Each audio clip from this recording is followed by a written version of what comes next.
Hai, Assalamualaikum. Hari ini kita nak buat masak lemak cili padi ikan kering kurau campur dengan nenas yang sangat sedap.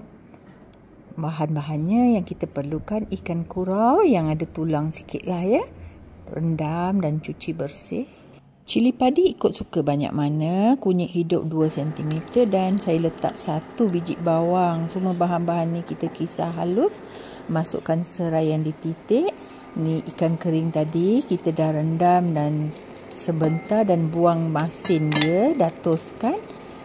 Kita masukkan sekali. Sekarang biarkan dia masak sekejap. Bila dia dah mula menggelegak sikit macam ni, kita masak untuk hilangkan rasa pedas supaya tak sakit perut ya.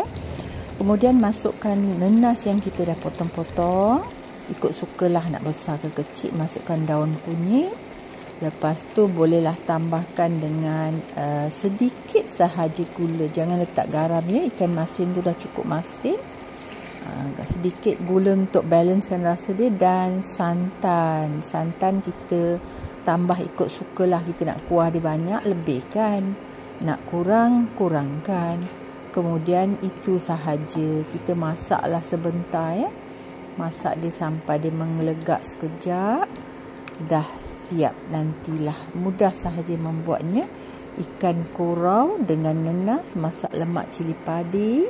Saya tambah bawang, ikutkan cara Negeri Sembilan. Saya orang negeri juga, tapi saya letak juga bawang lah untuk nak bagi dia lebih manis dan lebih pekat. Ikut suka masing-masing lah ya.